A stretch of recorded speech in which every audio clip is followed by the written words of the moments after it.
आए हम खुदावन के कलाम मुकद्दस में से मुकद्दस पतरस रसूल का दूसरा आम खत, उसका पहला बाब और उसकी 19वीं आयत से लेकर 21वीं आयत के इख्तिताम तक तिलावत करें। और हमारे पास नबियों का वो कलाम है जो ज्यादा मोतबर ठहरा, और तुम अच्छा करते हो जो ये समझकर उस पर गौर करते हो कि वो एक चिराग है जो अंधेरी जगह में रोशनी बख्शता है, जब तक पौ न फटे और सुबह का सितारा तुम्हारे दिलों में ना चमके। और पहले ये जान लो कि किताब मुकद्दस की किसी नबूवत की बात की तावील किसी के जाती इख्तियार पर मौकूफ नहीं, क्योंकि नबूवत की कोई बात आदमी की ख्वाहिश से कभी नहीं हुई, बल्कि आदमी रुल कुद्स की तहरीक के सबब से खुदा की तरफ से बोलते थे। उनके कलाम का पढ़ा सुना जाना हम सबके लिए भाई से बरकत ठहरे। आमीन। आइन दुआ में अपने सरों को झुकाएं, खुदा हमसे दुआ कर। खुदावन, हम तालिब इल्म हैं और हम तेरे कदमों में हाजिर हुए हैं। हम सीखना चाहते हैं। हम में से कोई भी उस्ताद नहीं, बल्कि सब के सब तालिब इल्म। खुदावन यीशु मसीह के नाम में आमीन। अच्छा साहब, आप जरा तवज्जो से खुदावन के कलाम को सुनिएगा। मुकद्दस पतरस रसूल का दूसरा आम खत, उसके पहले बाब की 19वीं आयत से हमने पढ़ा है। और हमारे पास नबियों का वो कलाम है जो ज़्यादा मोतबर ठहरा, और तुम अच्छा करते हो जो ये समझ कर उस पर गौर करते हो कि वो एक चिराग है।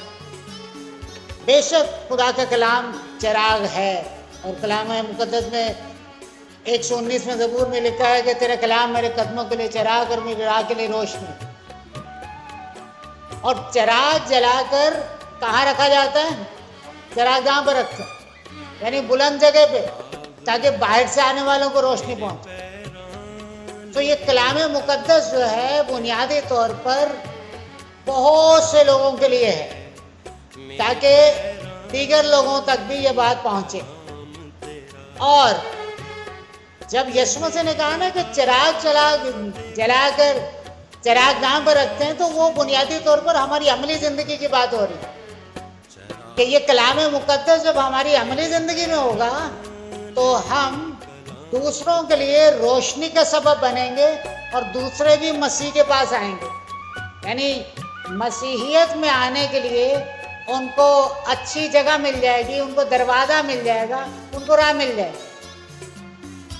तो जब तक ये कलाम मुकद्दस सही तौर पर, सही मानी और सही इंटरप्रिटेशन के साथ, सही मतलब के साथ, सही तफसीर के साथ हमारी ज़िंदगी में ना होगा, तो दुनिया के सामने हम सही तौर पर इसको प्रेजेंट नहीं कर सकते, इसको पेश नहीं कर सकते। तो कलाम मुकद्दस हमेशा हमारी अमली ज़िंदगी के वसीले दुनिया तक पहुंचता है। और एक बात ध्यान में रखिएगा, अक्सर हमारे यहाँ कहा जाता है कि क्या आपने खुदा को आज अपनी ज़िंदगी में रसीद किया है? अक्सर कलाम में हम कलाम के एंड में सुनते हैं ना, लेकिन एक बात ध्यान में रखिएगा कि खुदा हमेशा अपने कलाम के वसीले हमारी ज़िंदगी में आता है, कलाम के बगैर नहीं आता। जब कलाम हमारी ज़िंदगी में आता है, कलाम हम रसीद करते हैं, कलाम को अपने दिल में जगह देते हैं, तो खुदा को एक्चुअली जगह देते हैं। खुदा हमारी ज़िंदगी में आता है क्योंकि खुदा ने अपने हर एक नाम से बढ़कर अपने कलाम को इज्जत दी है। और उसका कलाम, मुजस्सिम कलाम, ये कहता है राह और हक और ज़िंदगी मैं हूँ, कोई मेरे वसीले के बगैर बाप के पास नहीं आता। यानी कि एक मुजस्सिम कलाम हो या ये तहरीरी कलाम हो, दोनों आसमानी बात तक रसाई का वसीला है। सो हमें कलाम मुकद्दस पर गौर करना। तो अब जो बात हो रही है कि ये जो कलाम मुकद्दस है ज़्यादा मोतबर ठहरा, यानी लिखने वाला कौन है? कहने वाला मुकद्दस पतरस है, खुदावन यीशु मसीह का शागिर्द है। और वो कहते हैं ये ज्यादा मोतबर ठहरा इसलिए कि उस दौर में भी लोग तरह तरह की तालीमात लेके आए हुए थे। उस दौर में भी कई बिद्दतें मौजूद थीं। उस दौर में भी बहुत सारी कल्ट्स, हेरेसीज मौजूद थीं। जब लोगों ने तरह तरह की तालीमात पेश की और खुदावंद यीशु के मुतल्लिक या आसमानी बाप से मुतल्लिक या रूहुल कुद्स से मुतल्लिक या अगर लफ्ज़ ट्रिनिटी की बात करें इससे मुतल्लिक या बेशुमार और बड़ी तालीमात बाइबल मुकद्दस में मौजूद हैं, इनसे मुतल्लिक बहुत ही अजीबोगरीब तालीमात पेश की। तो अर्ज ये करना चाहता मेरे अजीजों, आज भी अगर आप गौर करें बाइबल मुकद्दस पे, पहली तो बात ये दुनिया ये कहती है जनाब ये बदल चुकी है और इसके अगेंस्ट एक और किताब लाके रख दी गई, जनाब ये बेहतर है, आपकी किताब बदली हुई है। ठीक है जनाब, आपकी भी बात सर आंखों पर। और इसके साथ साथ अब यहोवास विटनेसेस की बात करें, यहोवास विटनेसेस ने अपनी अलग ट्रांसलेशन निकाल ली और उसमें जहां जहां यीशु मसीह का खुदा होना साबित होता है वहां पर जनाब उन्होंने रद्दो बदल कर दिया। आप अगर मजीद आगे बढ़ते हैं तो आप अभी आजकल LGBT आगे Q भी आ जाता है, प्लस भी आ जाता है, यानी ये वो हैं जो मर्द से मर्द और औरत से औरत शादी करने की बात कर रहे हैं। मैं आप सब समझदार हैं, मैं आपसे समझदारों से बात कर रहा हूँ, बच्चों से बात नहीं कर रहा। बात को समझने की कोशिश कीजिएगा। अब आप समझदार हैं, कलाम मुकद्दस में लिखा वक्त के लिहाज से तुम्हें उस्ताद होना चाहिए था, तो बात को समझिएगा। इन LGBT वालों ने अपनी बाइबल अलग निकाली है, इन्होंने अपनी अलग ट्रांसलेशन निकाली है और जहां पे LGBTI और Q और जो भी आपने लगाने साथ ये बड़ी डिटेल आगे प्लस भी है, तो इनके खिलाफ जो जो हवाला जाता है इन्होंने उसमें से निकाल दिए। इन्होंने बाइबल मुकद्दस में से वो हवाले जात निकाल दिए हैं और इनकी मर्जी के मुताबिक या इनके लिए जो सूटेबल चीज है वो डाल दी गई उसके अंदर। इसके अलावा जब आप चाइना की तरफ निगाह करते हैं तो चाइना वालों ने भी एक अलग ट्रांसलेशन निकाली है और उस ट्रांसलेशन में बुनियादी तौर पर जहां पर यीशु मसीह का बेगुनाह होना या कामिल होना साबित होता है, उन हवाला जात और दीगर हवाला जात को भी निकाल दिया गया है। मिसाल के तौर पर आपको याद है कि एक हवाला है इंजील मुकद्दस में कि एक औरत को एन फेल के वक्त पकड़कर लाया जाता है और यीशु मसीह को कहा जाता है भाई इसका इंसाफ कर। तो यीशु मसीह ने कहा पहला पत्थर वो मारे जिसने कभी गुनाह ना किया हो।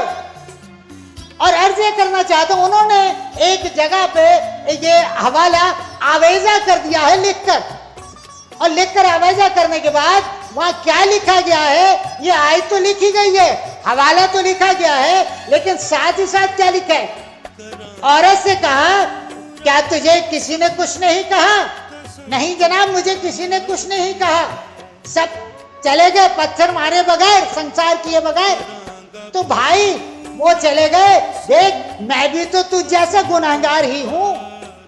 ये क्या जुमला है, मैं भी तो तुझ जैसा गुनाहगार ही हूं, मैं भी तो गुनाहगार ही हूं। ये यीशु मसीह से मुतल्लिक उस इंजील में उस जगह ये हवाला लिखा गया है, यानी तब्दील करके जहन में रख लीजिएगा। दुनिया बहुत होशियार है, दुनिया बहुत चालाक है और खुदाए सालूस से मुतल्लिक, बाइबल के खुदा से मुतल्लिक तरह तरह की बातें करते हैं। तो अब हमें क्या करना है ये तो सोचिए। मैं आपको बताना चाहता हूं, मैं इस वक्त जो बाइबल मुकद्दस आपके सामने रखता हूं, जो बाइबल सोसाइटी से आपके पास आती है, जो आपको उर्दू ट्रांसलेशन में दी जाती है, जो आप अक्सर पढ़ते हैं, मेरे अजीजों मैं बात कर रहा हूं कि ये खुदा का कलाम मोतबर है, इस पे एतबार कीजिए। लेकिन बाइबल मुकद्दस जब हम सही तौर पर पढ़ेंगे, सही तौर पर डेली पढ़ेंगे, तो ऐसी तालीमात से भी बचे रहेंगे। हमारा प्रॉब्लम क्या है? हमारा प्रॉब्लम यह है हम कलाम मुकद्दस से दूर रहते हैं। हम कलाम मुकद्दस को पढ़ना पसंद नहीं करते क्योंकि हमारे पास फुर्सत नहीं है, हमारे पास टाइम नहीं है, हम बहुत बिजी लोग हैं। ये कलाम मोतबर है, इस पे एतबार कीजिए और इसमें जो बातें लिखी हैं ये निहायत ही जरूरी बातें हैं। खुदा का खादिम कहता है हमारे पास नबियों का वो कलाम है जो ज्यादा मोतबर ठहरा। किनका कलाम? नबियों का, क्योंकि अंबिया के जरिए ये कलाम आया है, किसी आम इंसान के जरिए नहीं आया। और तुम अच्छा करते हो जो ये समझकर उस पर गौर करते हो कि वो एक चिराग है जो अंधेरी जगह में रोशनी बख्शता है। ये कलाम मुकद्दस चिराग है। ये जो तारीकी चारों तरफ आपको दिख रही है, दीगर तालीमात की तारीकी अंधेरों में धकेलने की दुनिया कोशिश करती है। मेरे अजीजों, इस तारीकी में यही नूर है जो चमक सकता है, बिल्कुल चमकता है। और लिखा है और नूर तारीकी में चमकता है, नूर तारीकी में चमकता है। चाहे ये बात यीशु मसीह से मुतल्लिक कह दीजिए, जो कि यूहन्ना यीशु मसीह से मुतल्लिक कह रहा है कि और नूर तारीकी में चमकता है, लेकिन तारीकी ने उससे कबूल ना किया। तो अर्ज करना चाहता हूं वो जो मुजस्सिम कलाम है वो भी तारीकी में चमका और ये लिखा हुआ कलाम भी तारीकी में चमका और चमकता रहेगा। इसी तरह यीशु चमकते रहेंगे। और जब यीशु ने कहा तुम दुनिया के नूर हो, तो हम भी चमकते रहेंगे। लेकिन उसी सूरत में जब ये कलाम हमारी जिंदगी में होगा, जब मुजस्सिम कलाम यीशु हमारी जिंदगी में होगा, मेरे अजीजों ज़हन में रख लीजिएगा, ये तारीकी को मेरे अजीजों बिल्कुल भगा देता है। जहां खुदा का कलाम पढ़ा जाता है, जहां खुदा के कलाम के मुताबिक जिंदगियां गुजारी जाती है, वहां से तारीकी खत्म होती चली जाती है। और तारीकी उसी सूरत में खत्म होगी जब ये कलाम हमारी जिंदगी में आएगा, हमारे अंदर की तारीकी भी खत्म हो जाएगी। यीशु ने जक्कई को क्या कहा था कि आज इस घर में क्या आइए, निजात आई है, इसलिए कि उस घर में नूर गया था, मुजस्सिम नूर यीशु गया था। और जब यीशु इस कलाम के वसीले हमारी जिंदगी में आ जाता है, तो हमारी जिंदगी में भी नूर आ जाता है, रोशनी आ जाती है, तारीकी जाती रहती है। तो मेरे अजीजों, जब तक वो ना फटे और सुबह का सितारा तुम्हारे दिलों में ना निकले, और पहले ये जान लो कि किताब मुकद्दस की किसी नबूवत की बात की तावील किसी के जाती इख्तियार पर मौकूफ नहीं, किसी के जाती इख्तियार पर मौकूफ नहीं, क्योंकि नबूवत की कोई बात आदमी की ख्वाहिश से कभी नहीं हुई, बल्कि आदमी रूह कुद्स की तहरीक के सबब से खुदा की तरफ से बोलते थे।